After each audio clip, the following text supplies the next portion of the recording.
Smell of burnt caramel hit me before I even opened the car door. My brand new sports car, weeks old, still with that faint leather scent, now reeked like a coffee shop fire. Latte foam dripped from the dashboard vents, pooling in the cup holder, seeping into the stitching I'd spent extra to have hand done. And there he was, my brother, smirking like he'd just won something. Oh, oops. I might have dropped my latte all over the interior, he said, stretching the word oops like it was a joke only he understood. The anger rose fast, hot, but I didn't let it out. Because Dad was right behind him. It's just a car, Dad said, shrugging, as if the thousands of dollars I'd saved, the weekends I'd worked double shifts, the pride I'd felt driving it home, meant nothing. That's when I realized something. They both thought this was funny. I didn't argue. I didn't raise my voice. I didn't even grab the keys from my brother's hand. Instead, I walked away, up the stairs, into my room. And at 11:43 p.m., while the house was quiet, I opened my laptop. A few clicks, a few signatures. The car's title, mine and mine alone, moved to a different name. Then I opened a second tab, the family garage access system. I revoked his code, and Dad's. And just for good measure, every spare key they'd ever had. I slept better that night than I had in weeks. But at 6:58 a.m., my phone lit up with a string of missed calls. My brother's contact photo, the one of him holding up a fishing trophy, stared back at me. Because the car wasn't the only thing he'd lost. The first call came, then the second. By the third, I knew he was pacing. I didn't answer.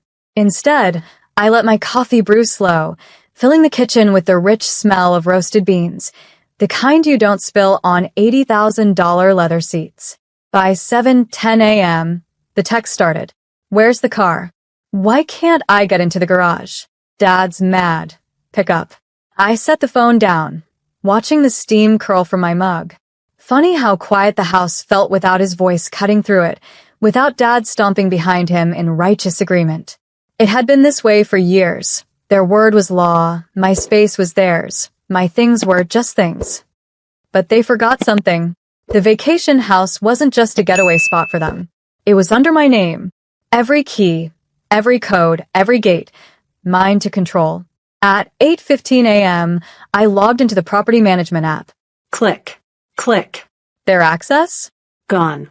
I didn't stop there. The weekend reservation they'd made for friends? Cancelled. The wine shipment set to arrive tomorrow? Rerouted to me. By 9 a.m., the group chat was buzzing like a hornet's nest. You're being childish, Dad. Return the house keys now, my brother. And my favorite. This isn't fair. I almost laughed. Fair? Was it fair when they borrowed my truck for the weekend and returned it 6 months later with a cracked windshield? Was it fair when they used my credit card in an emergency and somehow forgot to pay it back? They didn't care about fairness, only about losing control. By noon, I had one last piece to move into place. I called the family storage facility. Yes, I said, empty unit 24 into my unit. No need to notify them. I'm the primary account holder.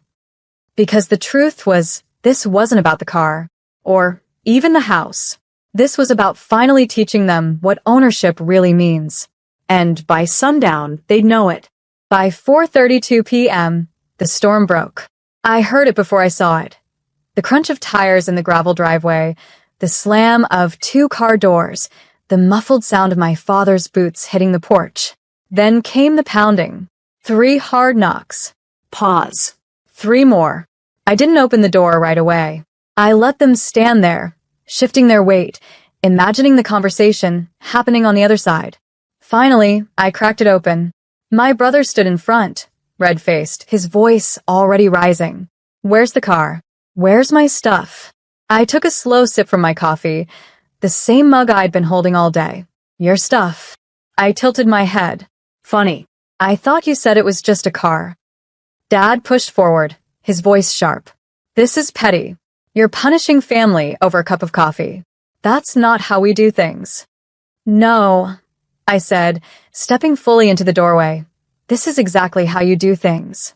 I'm just playing by your rules. Their eyes flickered, a brief moment of uncertainty. It was the first time I'd seen either of them realize they might not be in control anymore. Behind them, a delivery truck pulled into the driveway. The driver hopped out, clipboard in hand. "Got a shipment here for," he glanced down you. Two massive crates were wheeled onto the porch. I signed without looking at my dad or brother. "Enjoy your weekend," I said as I closed the door. "And don't bother with the garage code. I've already changed it." The lock clicked. Silence on the other side. Through the blinds, I watched them walk back to the car. My brother's shoulders were tense, his hands gripping the steering wheel before the engine even turned. Dad muttered something I couldn't hear. I didn't need to, because tonight, they'd discover the rest. And by tomorrow morning, they'd realize the car, the house, and the storage unit were just the beginning. This wasn't revenge. It was the end of their free ride. By sunrise, the phone was already buzzing. First my brother, then Dad, then Mom, her voice a strange mix of scolding and pleading on voicemail. I didn't answer a single one.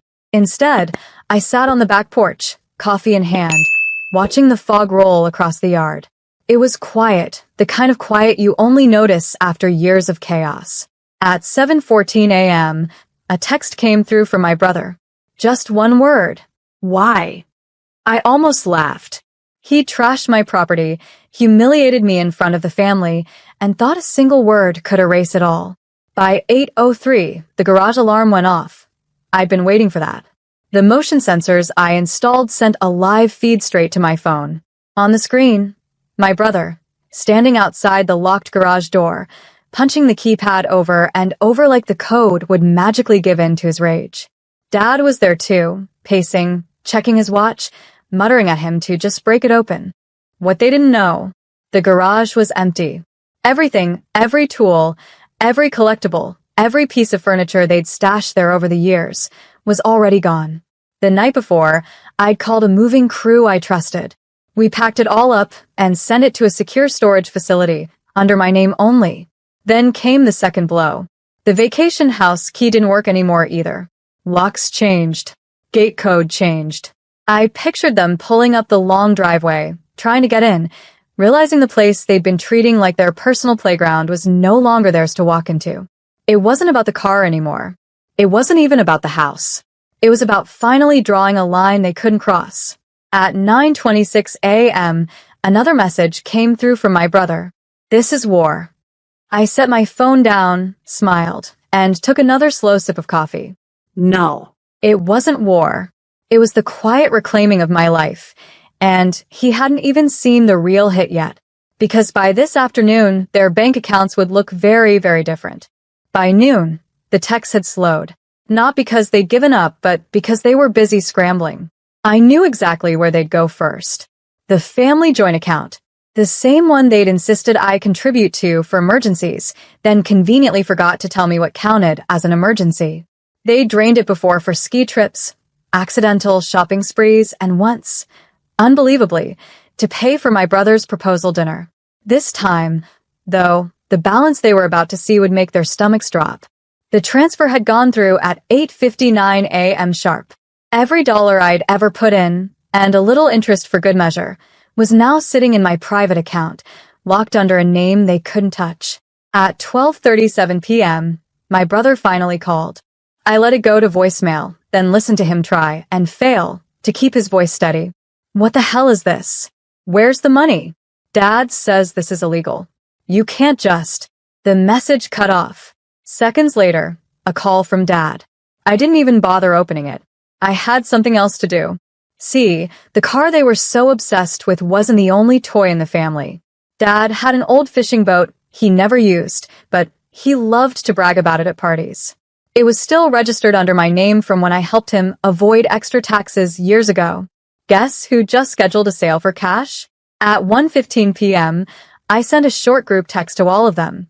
Check the driveway. And the marina. No explanation. 15 minutes later, the calls came in like a storm. Shouting, threats, guilt trips. All of it rolling in at once. But the best part? None of it mattered anymore. They weren't angry because I'd done something wrong. They were angry because, for the first time in their lives, they couldn't use me. And tonight, They'd find out I'd just removed my name from the deed of something much bigger. The evening sky was already deepening when I sat down with a cup of coffee and my laptop. Not out of habit, out of anticipation. There was one asset they never thought I'd touch. The vacation house. The same place my brother had demanded the keys to last week, calling it family property. The same house they'd used for every holiday while telling me there was no room for me to stay over. They thought they owned it in spirit, but on paper, it was mine.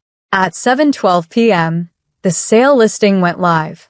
Photos, square footage, ocean view, all framed perfectly. Within 20 minutes, I had 3 cash offers waiting in my inbox. I didn't rush to accept. No, I let it sit. Because I knew the second my brother saw the for sale sign in the driveway, which had been delivered earlier that afternoon, the phone would blow up again. Right on schedule, at 7:46 p.m., the FaceTime request came through. His face was red, his voice shaking. You can't sell it. That's our house. You're destroying this family. I sipped my coffee. Funny, I said, calm as glass. You never called it our house when you were locking me out. In the background, I could hear Dad shouting, Mom muttering about lawyers, and someone, probably my sister-in-law, crying dramatically. It was like a live broadcast of a crumbling empire. By 8:03 p.m., the group chat was a mess of accusations, insults, and desperate offers to work something out. I typed 2 words and hit send. Too late. Then I did something that made their panic turn into silence. I forwarded them the calendar invite for the closing date. There was no more bargaining after that. Only the slow realization that the leverage they'd held over me for years was gone. And tomorrow morning, they'd wake up to one final twist they never saw coming. Morning light spilled across my kitchen counter as I buttered toast, unhurried, calm.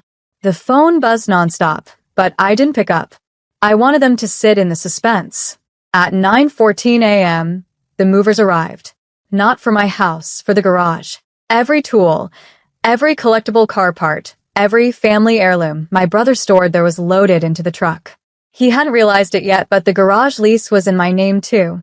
By 9:42, the truck pulled away, headed for a storage unit rented under my account. They wouldn't even get the location until I decided it was convenient. The first knock on my door came at 10:03. Loud. Angry. I opened it to find my brother, hair a mess, voice shaking, flanked by Dad and Mom. You've gone too far, Dad growled. This is family property. I held up my phone, pulled up the official county records, and turned the screen toward them. Whose name do you see on that title? I asked, voice steady. Silence. Only the sound of gulls in the distance. Then I leaned against the doorframe, lowering my voice just enough to make them lean in. You wanted to play games with what's mine. I just played better. For the first time in my life, they didn't have a comeback. No guilt trips. No sudden claims of unity. They just stared, like the foundation they'd been standing on had vanished. I closed the door gently, not slamming it, and went back to my breakfast. Because this was never about revenge for me. It was about finally taking back what was mine and showing them that my silence had always been the most dangerous part. Tomorrow, the last piece of this would fall into place, and it wouldn't just end the game. It would end their control for good. The last piece arrived at exactly 7:02 a.m. A delivery truck, not flashy, but big enough to make the entire street look over. My brother was already outside, pacing in his driveway, arms folded tight. When the driver hopped down with a clipboard, my brother rushed forward, ready to block him. Delivery for you, the driver said, looking straight at him. Then, he pointed to the giant tarp-covered load being lowered by the lift. One by one, the neighbors wandered out. Phones up. Recording. The driver pulled the tarp away, revealing his own sports car. But not as he remembered it. The sleek leather interior, replaced with shredded, mismatched cloth seats. The pristine dashboard, scratched, warped, and coated in sticky coffee residue.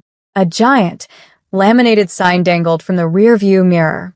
Some things you can't repair, others you shouldn't have broken. Gasps rippled through the crowd. My brother's face drained of color, his mouth opening, then closing. Dad stepped forward, muttering, "What is this?" But I cut him off. This is what happens when you treat someone's life like it's disposable. Consider it demurrer. I didn't raise my voice. I didn't need to. The driver handed me the keys, not to the car, but to the storage unit holding every single thing they once lorded over me. Paid for the next 12 months. In my name. No access for them. I turned, walked back inside, and closed the door as the murmurs outside swelled.